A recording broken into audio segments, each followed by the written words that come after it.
So now, after that, so that is it. You're always going to use the upper boundary, whether so max less than the column, upper boundary. Then always the cumulative frequency or the cumulative frequency is always plotted on the vertical axis. It's always plotted on the vertical axis, and your max, which correspond to the class boundary, the upper class boundary, is always plotted on the horizontal. Are you getting it? So we are going to talk about cumulative frequency diagram.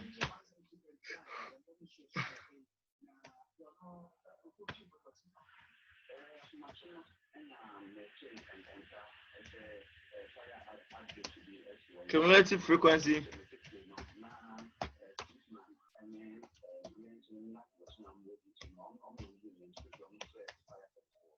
Cumulative frequency diagram. Now, the cumulative frequency diagram it's drawn from the cumulative frequency table, and it is represented on the graph. And always we use the upper class boundaries are always along the horizontal axis, and the cumulative frequency is always on the vertical axis. Now, there are two ways we can draw it. After plotting the points, there are two ways we can do it. Now we can do something called the cumulative frequency polygon, and we can also do what we call the cumulative frequency curve. Now that's how it works. And so, for instance, if I plot my graph like this, there's my vertical line. Maureen.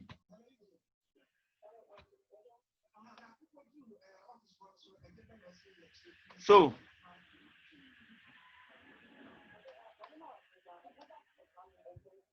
I see.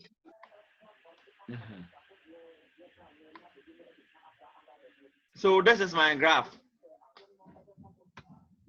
So for instance, maybe here represents my cumulative frequency. So CF. Then here will definitely be my max. My max less than. So after plotting it, maybe I get one here. Maybe I get one here. I get one here. It can be anything. I get one here. Now after this, there are two ways I can do it. I can either join it with a rule or a ruler, or I can decide to use my hand to do it. Now you realize that when I join into a rule, I'm going to get something in a polygon nature, and so I'm going to get when I join into a ruler. There's what. Let me use. So when I join into a ruler, that will be like this. It will be like this. One. Then I'll get something like this. Then I'll get something like this.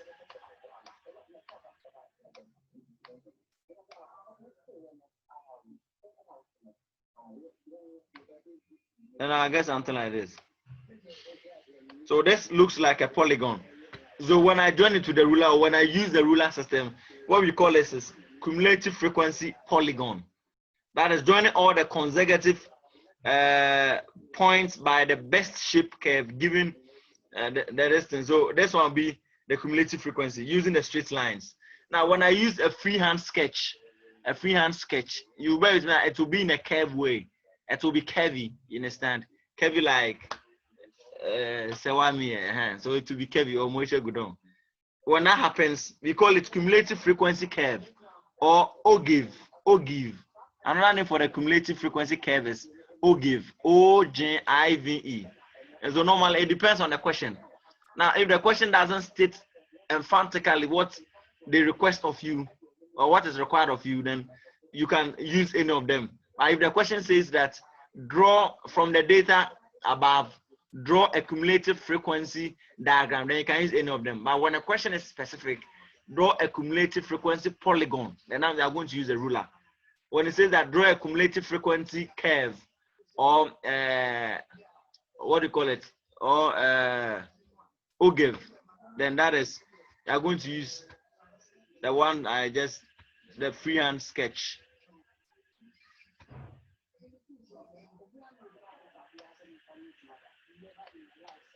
So that is it.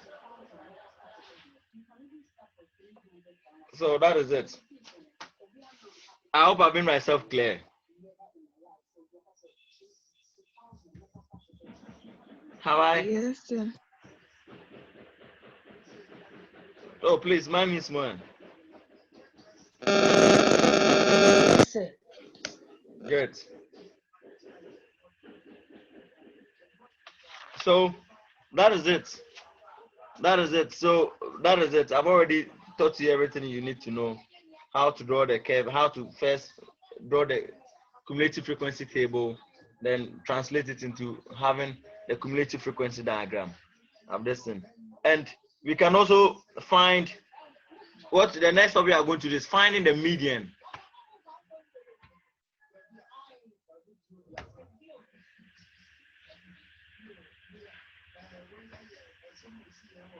Finding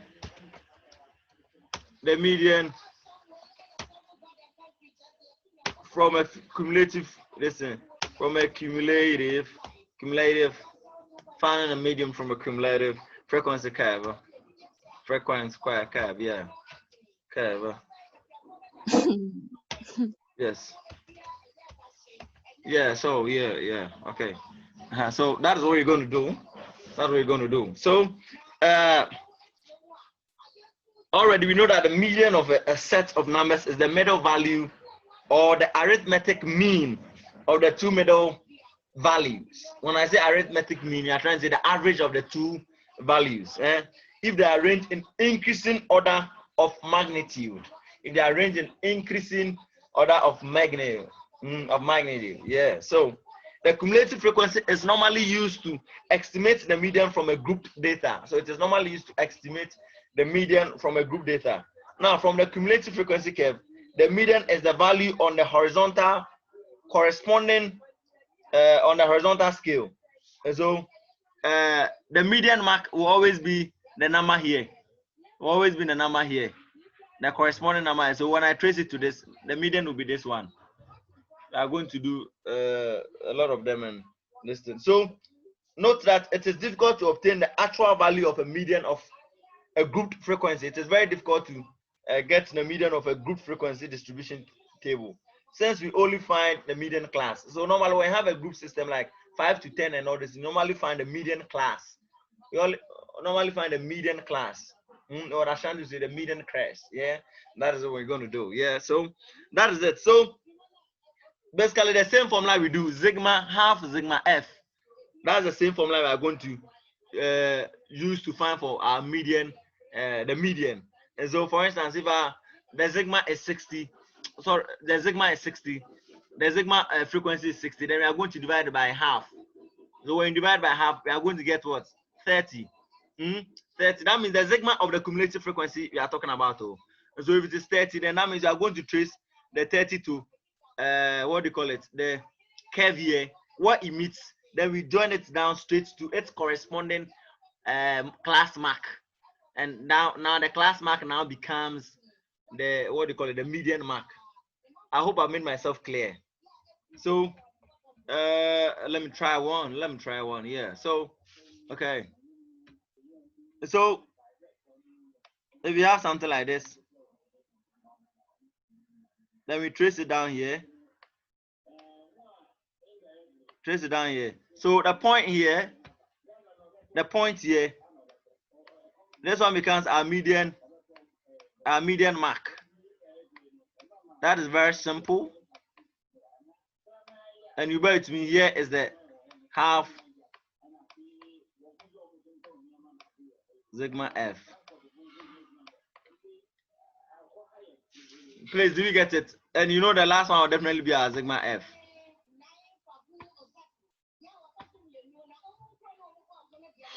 Please, I hope I've made myself clear. You got me? Yes, sir. Oh, please, what are the rest? Talk to me. PSC and Co. Talk to me. Talk to me. Okay, so that is it. I hope I can clean the board. Let me clean the board. Hey, I'm in charging my laptop. Okay.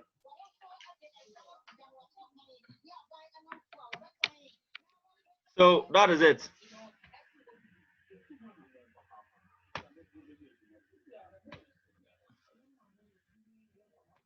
So now we are going to find for quartiles. The next step we are going to find for quartiles. Maureen, stop that thing. Maureen, stop that thing. You say.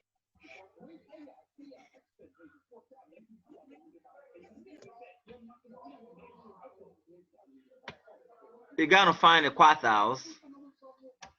Quartiles. Black American would say quartiles. Yeah. So we are going to find for quartiles or quartiles. Percentiles. When we talk of percentile, talking about percentage, division of percentages. That's what we're going to do. I'm also going to talk about the deciles. You know, when we talk of deciles, talking about 10. Deci comes from the word deci. That is, and quarter comes from the word quarter. 1/4. That's just English. Omar just they have mathematicalized it. You understand? They just mathematicalized it. So that is it. So what we are going to do is we are first going to consider finding for quartiles. Quartiles of a cumulative frequency. Quartiles of a cumulative frequency. Quartiles. Now, when we say quartiles, the quartiles of a grouped data divide the set of data into 4 equal parts. And so when we say a quartile, we are talking about a group of data being divided into 4 equal parts. And so when it's divided into 4 equal parts, we call that quartiles.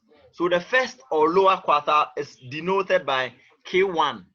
And so to find for the first lower quartile, when it is divided into 4, definitely we are going to get the lower quartile, we are going to get the upper quartile.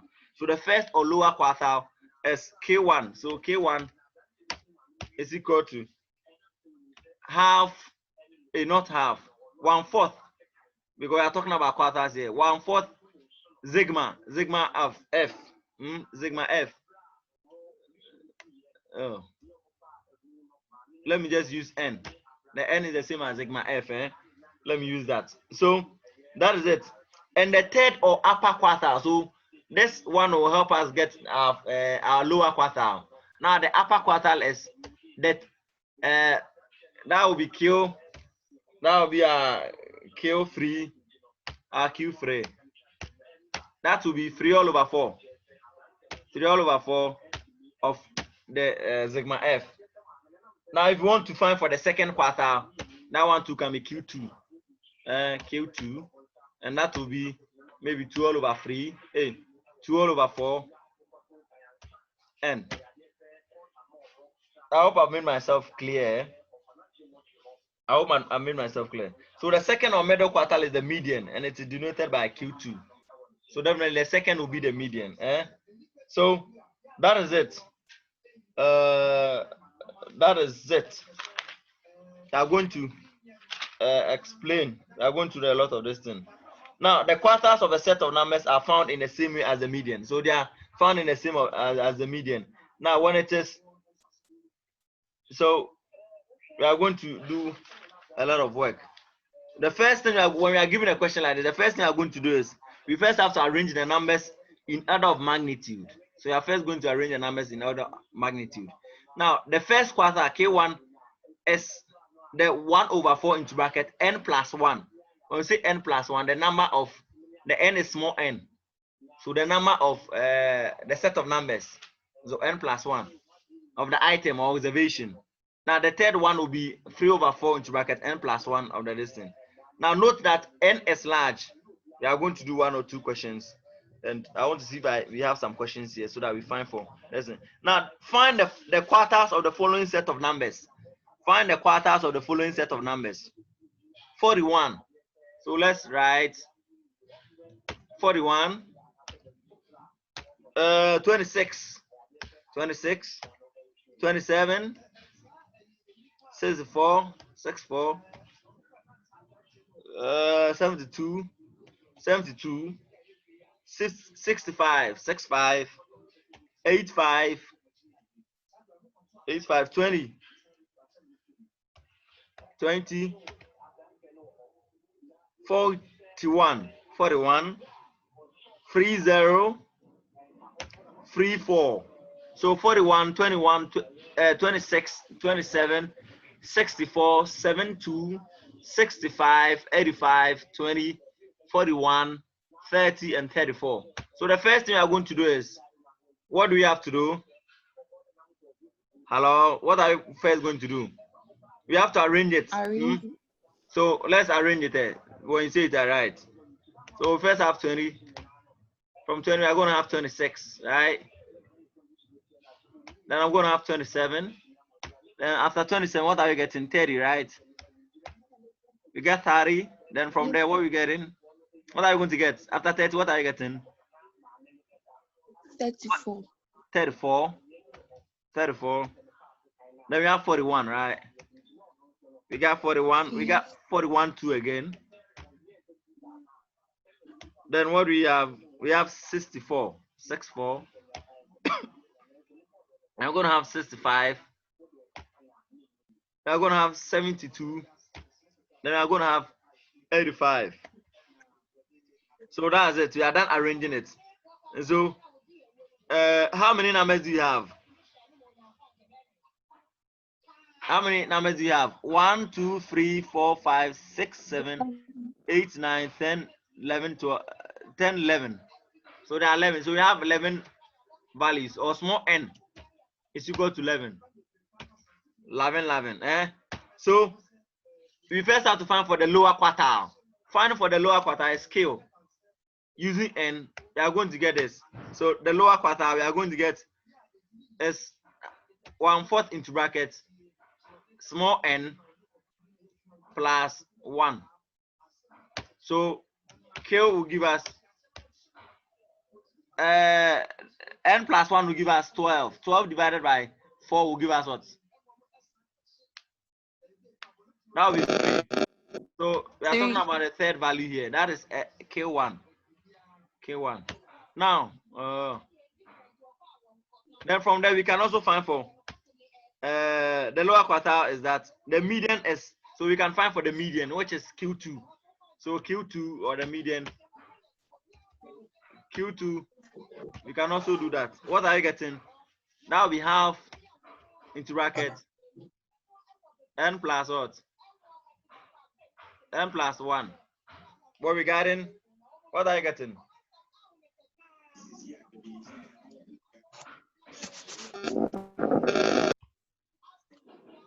Q2 is giving us, so 12. This one will give us 6. So they are talking about the set number. Then from there we can find for the upper quartile, which is Q3. The upper quartile, which is Q3. This one will be 3/4 of 12. Bracket 12. Play, what are you getting? What are you getting? So this will be 3 by 12 will give us what? 3/12. Is it 36? Divided by 4 will give us 9. So that will be 9. The ninth value. So now, after getting the positions, let's come and locate them here. So that means our lower quartile here is what? The third number. So 1, 2, 3. So our lower quartile is 27. That's the least quartile. Now median or Q2 is the set number. So let me point this one. So let me use this one. So this one will be Q1. This one is K1. Our Q2 is 1, 2, 3, 4, 5, 6. So that will be 41. So this will be Q2. That will be our median. Then our upper quartile is what? 9. So 1, 2, 3.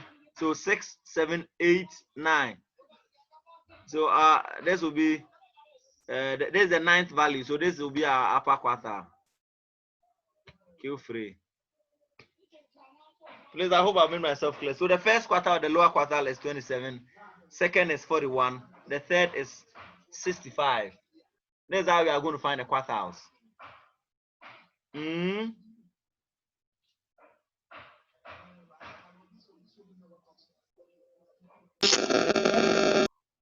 And this we are going to use it when we are talking about the when we are talking about the ranges and the rest. We are going to use the upper and the lower quartiles a lot. So take note. Now from here, let's look at percentiles. Percentiles. Percentiles. Percentiles. So with the percentiles, the values which divide a set of data into 100 equal parts are called percentiles. So values that divide a set of data into 100 equal parts is called percentiles. It comes from the word percentage. So percentiles. Values that divide a set of data into 100 equal parts are called percentiles. So normally that one, they are denoted by P. The quartiles are denoted by Q. The percentiles are denoted by P. So we have P1, P2, P3, R to P99. So the 50th percentile becomes the median. The 50th, because it's the half mark of 100. So the 50th percentile becomes what do you call it? The median. Like the way we have Q2 here becomes our what do you call it? Our median using the quartiles. Here P50 becomes our what do you call it? Our median. Now to find for the percentile, the nth percentile is given by, and so what we are going to do, we are going to divide n all over 100 by the sigma f. That's when we are using the frequency. So here, our first distance. So we are now so we are now talking about percentiles here. So this one will be the nth. So nth all over 100 by sigma f. So that means if you are asked to find for the 25th percentile of maybe a given number, so find the 25th percentile of so and so, or sigma f, then that means it will be 25 all over 100, 25 all over 100 by the sigma f of the data, by the sigma f of the data. I hope I've made myself clear. Yes, sir. Yes. So this one will be P. This one will be P25. So this one will be P25. Now from here we look at the deciles. The deciles to is 10. So we divide by 10. And so here instead of the 100, you divide by 10. So the deciles to be nth using the frequency. So it will be the nth.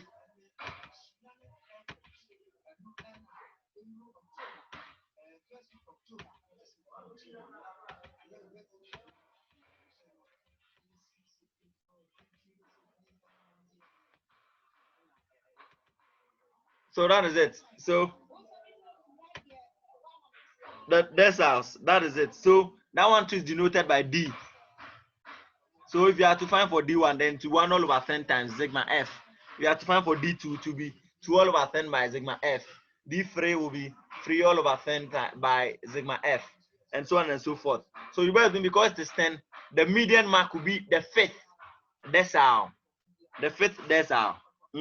So that will be 5 all over 10 by sigma F. Well, that is D5. Please, I hope I've made myself clear.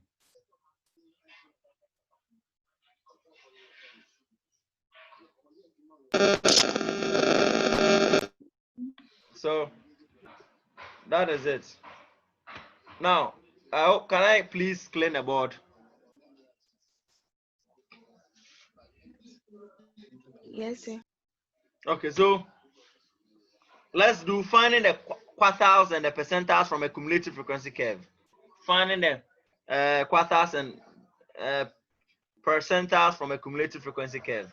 Now, the cumulative frequency curve can also be used to estimate the quartiles and the percentiles. Now, in the quartiles, we can find the lower quartile, and that's the mark corresponding to half of the sigma f. That's when we are using the cumulative frequency, half of sigma f. Now, the upper quartile will be 3/4 of sigma f. Now, when we are doing same for the percentiles, that's what we are going to do. It will be n all over 100. So the nth number all over 100 by sigma f. That is sigma, like the summation of the frequency, the cumulative frequency. Basically, that's what you are trying to say. So, for instance, if I have my so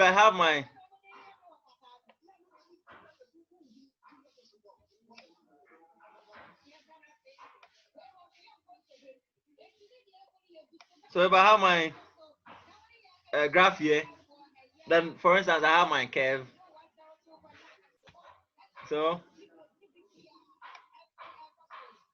I'm done plotting. Now, here, definitely, you know, here is CF.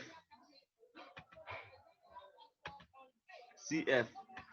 And yes, our Q and the rest. Q1, Q2, Q3, and the rest. So after getting our sigma F, and the question says that we should find for the lower quartile, then that means the lower quartile will be 1 all over 2, 1 all over, sorry, 1 all over 4 by the sigma F, by sigma F, by sigma F. So 1 all over 4 by sigma F. So what you are going to get it, so for instance, maybe we get the answer here. When we get the answer, we just trace it here. And when you trace it here becomes our Q1. If you are finding for Q2, after using the formula, we just do it and trace it. Where it hits, then we extend it down. And this one becomes our Q2. Q4 will be the same thing. Q3, sorry. So here will be our Q3. That will be our upper quartile. Now I hope you are getting it.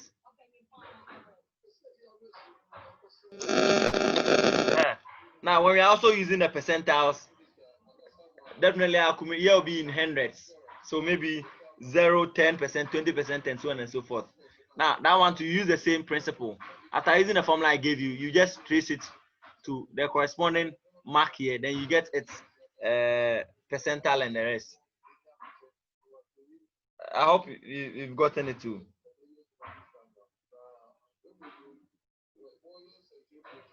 Have we?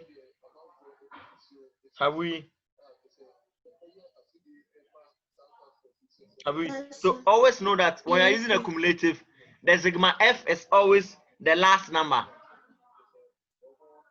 When you're using the cumulative, the sigma F is always the last number, because you know that with a cumulative you add. And so if you are given 0, 2, for instance, the first one will be 0, the second one will be 0 plus 2, the next one like we did. So now the sigma F will now become the last number you are going to get, because by then you would have added all the frequency you were given, and that will give you the last number. I hope you get what I'm trying to say.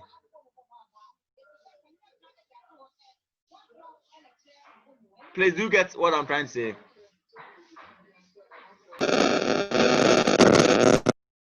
Oh, Maureen, do you get what I'm trying to say?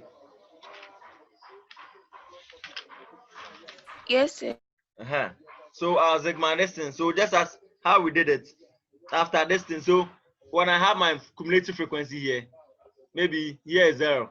So the next one, maybe the next one according to the frequency was 2. So I come and add it to here, then I get 2. Then the next one maybe was 8. So I come and add it to this one, I get 10. Then the next one is 7. I come and add 7 to 10, I get 17 here. Maybe this one is my final. So my sigma F is the 17. You don't have to add the whole of this again, because I've already added the frequencies. It is cumulative. So the last one is my sigma F. So this is 17. Do you got it? Yes, sir. Great. So if you have to find for the 20th percentile, it will be 20 of the graph. It will be 20 all over 100 by the sigma F. So for instance, here, if the sigma F is maybe 90, then that means 20 all over 100 by 90. Then we come and locate it here. Then we trace it down to the mark here. Then we come and get our answer. I hope you are done. I hope you are okay. Are you okay?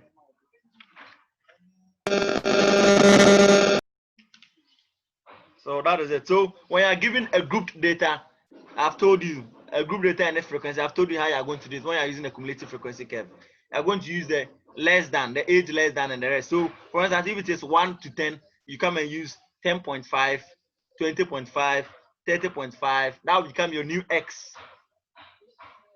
Now when you can also, on the other hand, for instance, when you are given maybe 900 or maybe 100 to 200, you can do it 199.5.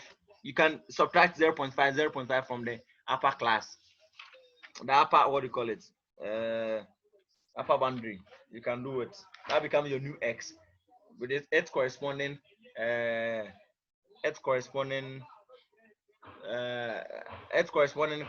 frequency.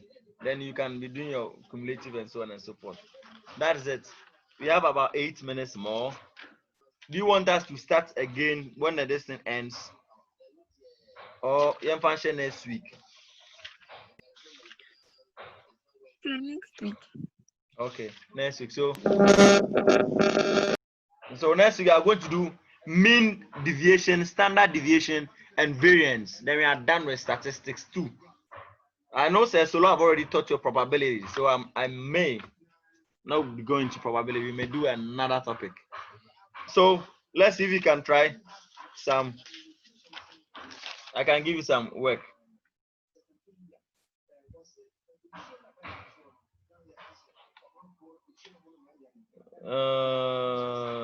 Let's see. So, I can't hear you. I said we have, because when a class ends, then we are done. So I wouldn't want to start with the mean deviation, then and the rest. So that is it. So next week we are going to do the mean deviation, the standard deviation, and variance. Then we are done with statistics. Are you there? Please, are you there? It's very simple. So I'll give you work so that you do it for the weekend. I'll snap it and put it on the platform so that you do it on weekend. Please. The month, you're almost in the second week of the month, so kindly do the necessary. That is it. Or the needful. So that is it. God bless you all. I'll put a question on a page so that you listen. So I told you that when you are given a group data, when you are given a normal data, you have no problem. But when you are given a group data, I've already taught you how to do that. Have a wonderful day.